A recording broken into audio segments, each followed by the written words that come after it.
Morning mga guys.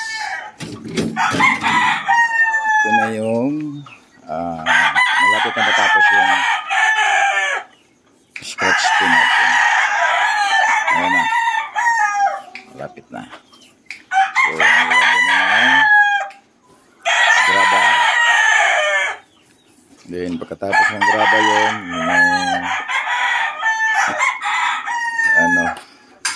ipa o over. So, malapit na yan mga guys. So, hopefully, matatapos na ito itong araw na ito. Ayan na. Tapos, ilagyan pa ito ng patungan ng manok. Dito yan mga guys.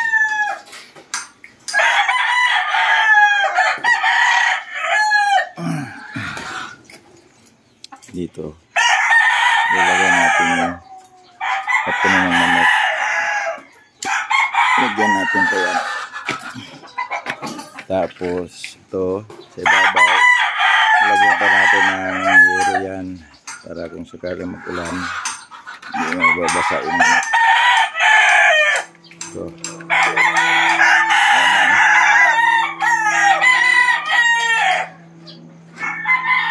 lapit na yun mga guys. Nilagyan ng hangin. Nilagyan na ni Maki. Gipain na lang ni Maki yung handle dito. O, pagka nagsugod ko, no? Diyan ka masugod. Tuloy-tuloy na. Dapat, iba-iba ki. Iba-iba. Kaya iba-iba kasi, ano mo, dapat dito, ibutang isa. Yan po isa, ibutang isa. Nasa man diha, man. O, under eh. Na. Iba-iba nga, no? Tama yan. Okay. Yan guys.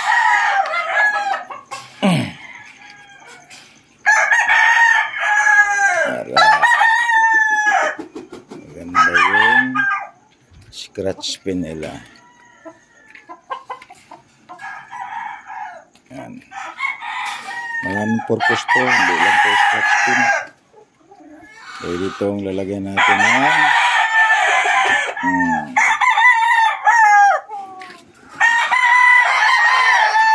babae or lalaki kasama ang pa-itlog. Pwede rin. Maraming purpose yan mga guys. Hindi lang scratch pin. Pwede rin lalagyan natin ng lalagyan natin ng manok. Pulungan ng manok kung sakaling wala tayong paglaban.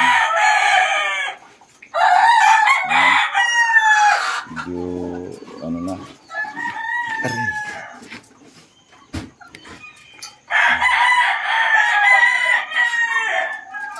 So na guys, ito yung mga 6 months na ito. Bilo o gusto ko na ito. Ito, 6 months natin. Yung iba, ito 5 months. Yan, 6 months yan. Yung iba, ito naman mga guys, ito yung dito. Kasi lang, pinakalaban niya yung mga kasamahan niya.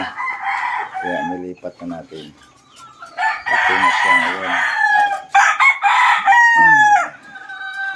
Isip ako.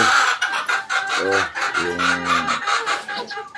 F1, anak ito ng F1 na bulik. At saka F1 na Boston Roundhead. Yung nag-cross. I-cross ito mga guys. So, sinusubukan ko.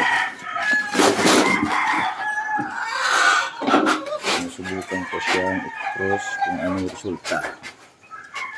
Gano'n naman talaga ang gano'n naman talaga ang magpapalahi ng manok. Itatry natin hanggat makorek natin. Mga guys.